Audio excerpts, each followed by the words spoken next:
Welcome again and again to this moment, to this moment's experience with all that arises in the sphere of being human.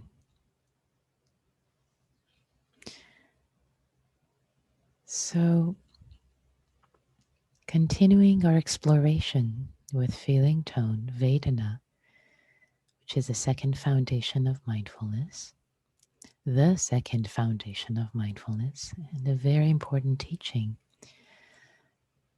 So, according to Buddhist psychology, feeling tone, the simply pleasant, unpleasant, or neutral perception of objects, arise in with every object of the mind. And it's it's one of them in any mind moment associated. So we might sometimes, as one person sent me a question in email, it might seem sometimes that it's mixed. There is some pleasant associated with something. There's some unpleasant. So my invitation would be to look more closely with a mind that has more settling, more concentration, more samadhi. There's more calm, an ability to see and distinguish. As Vedana sometimes can be quite subtle, actually. And when you see it in its subtlety, your life will never be the same. To see how the mind essentially labels every experience, perceives every experience, kind of willy-nilly on its own, and we'll explore impersonality or not self or anatta tomorrow with respect to this teaching of Vedana, which is really a way to find freedom, is the culmination of our week of practice. To see that, yes, they're impersonal, they just come and go, and yes, they're our perceptions, our assumptions, our point of view has a lot to do with preconditioning them, but we don't control them, and we shouldn't try to control and change Vedana, unpleasant Vedana, to pleasant Vedana. And that would not be the way to practice with this. That would just be joy seeking, getting on the hedonic treadmill, and it doesn't work. As if we always want to have pleasant Vedana in our experience in life, instead of deepening our wisdom so that there is a sense of ease with whatever Vedana arises, pleasant, unpleasant, or neutral, instead of always going after pleasant Vedana and avoiding, pushing away unpleasant Vedana.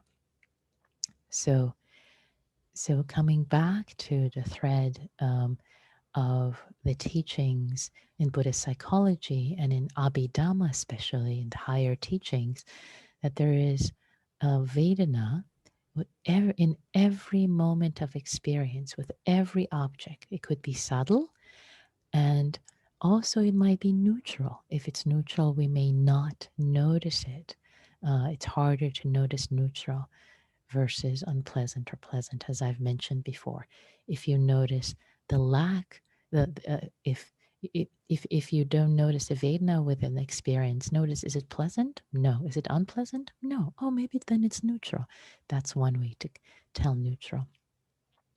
But to come back to the question that was asked, there is one tone of Vedana associated with one moment's experience with one object. It's not multiple. It's just that the mind can move so fast between the objects and between these experiences that there could be some pleasantness with one thing and some unpleasantness. You have a memory.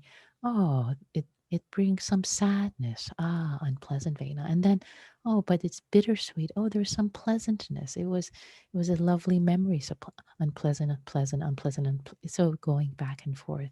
So it takes um, some practice and settling the mind to be able to see these distinguishings, but it is possible to see them. And it might take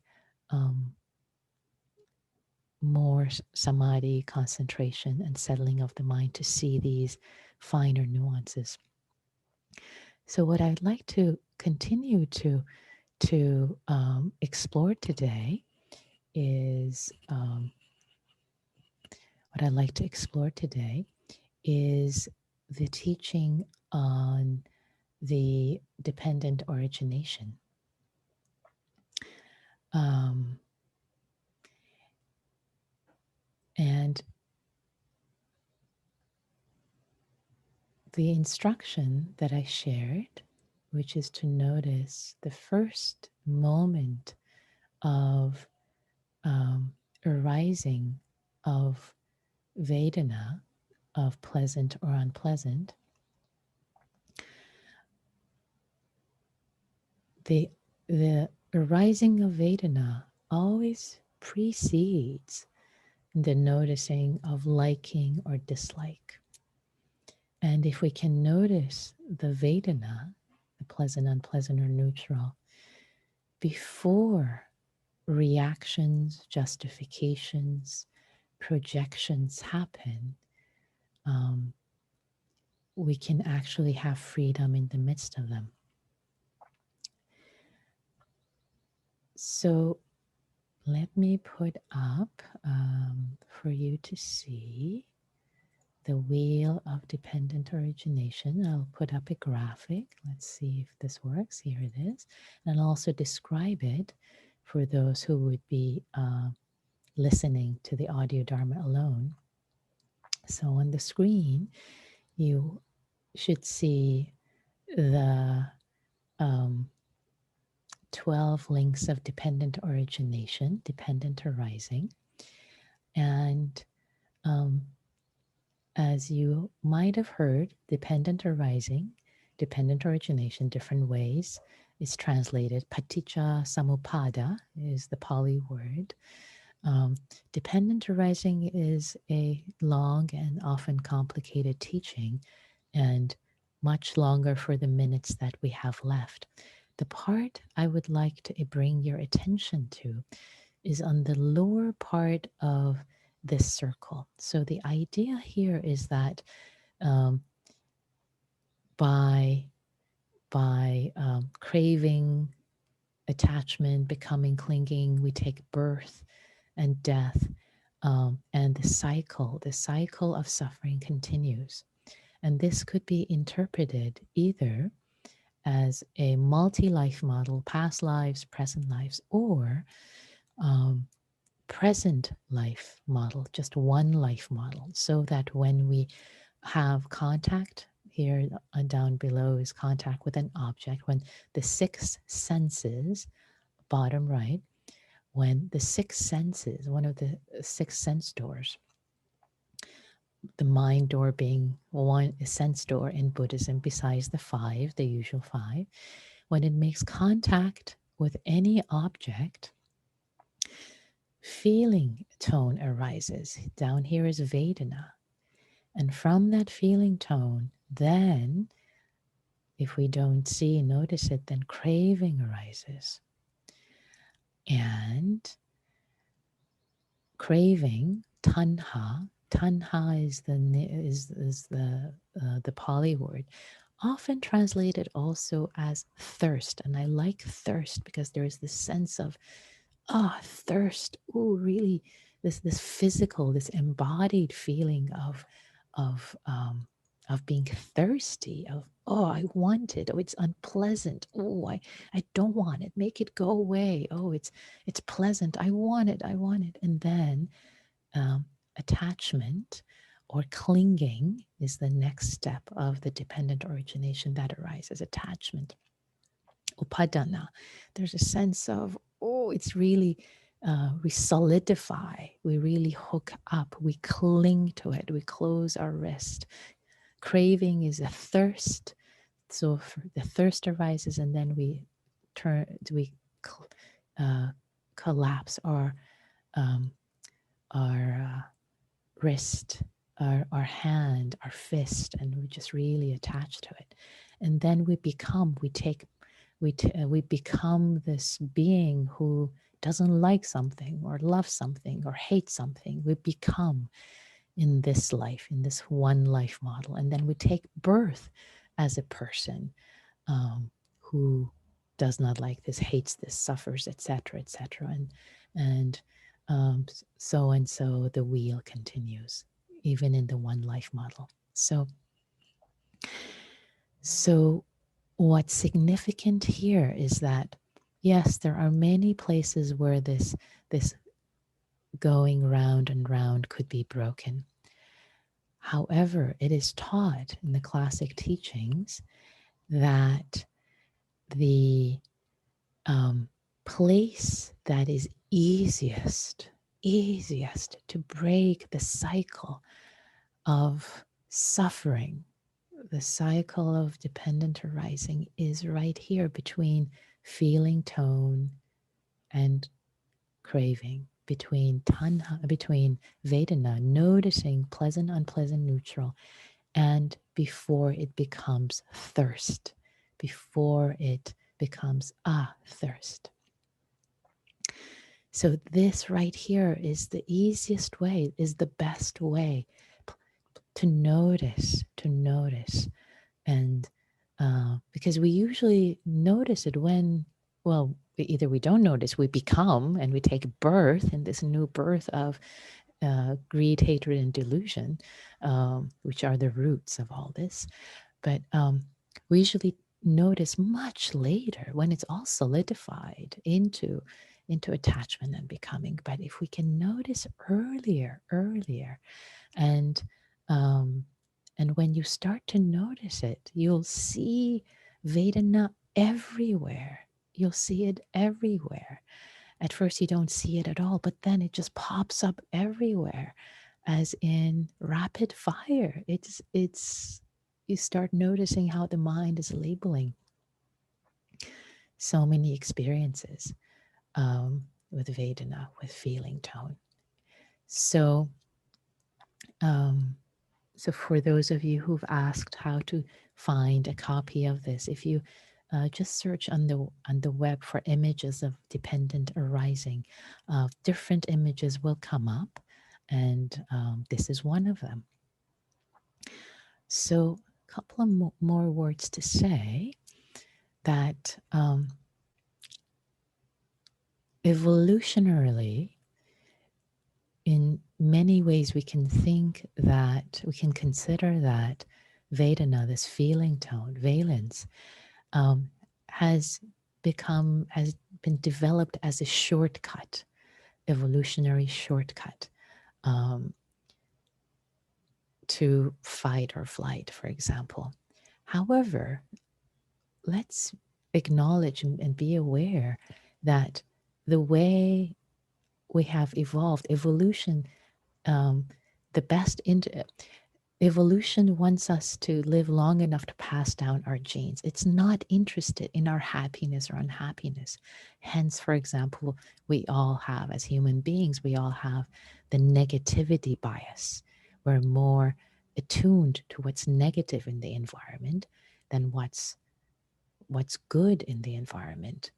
So if somebody gives you a compliment, you'll just write it off. If somebody says something a little critical, you'll remember it for the rest of your life. There is a sense of being tuned to the negative. So the same way that the evolutionary, we have these various biases, there's also this bias of not realizing, not noticing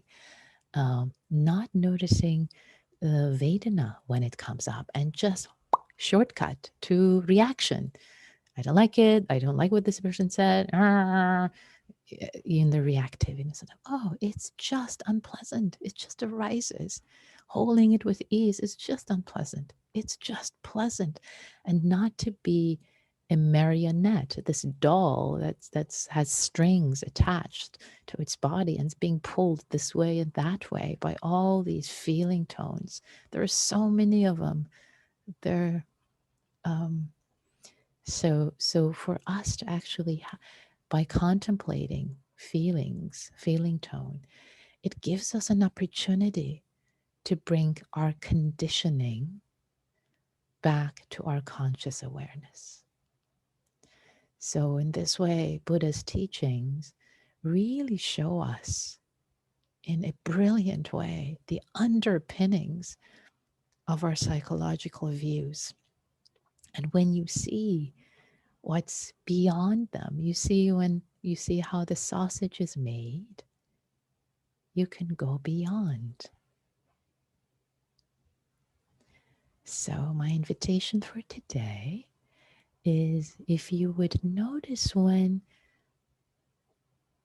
Vedana arises, perhaps before it leads to the other steps, to the tanha, to the thirst, to thirst, and to attachment, to clinging. So notice if it's possible, or you might catch yourself later when there is thirst already. Let's say one area you can notice it is sometimes when some subtle sadness comes up, um, we turn towards comfort. We pick up our phone, for example, for some news or some email. Or maybe we think, oh, ice cream or chocolate would be nice right now. Oh, notice there was an unpleasant Vedana that just came before it, just came before it. And now the mind wants to uh, avoid it, push it away. Yep, let's go towards some pleasant Vedana. We want to have pleasantness, only pleasantness. Um, and that's the recipe for always chasing after pleasant. So thank you, Sangha, for practicing together in this moment in time. And I look forward to practicing together tomorrow with the culmination of our days together, with exploring anatta, not self, the impersonality of Vedana, which is a beautiful teaching, which is a beautiful exploration, beautiful practice just to see. They just arise. I'm not controlling them. Okay. Do I need to get upset? Um, so, so for today, though, the invitation is to notice when they arise and the wheel, the actions that follow. All right. May you be well. Take good care.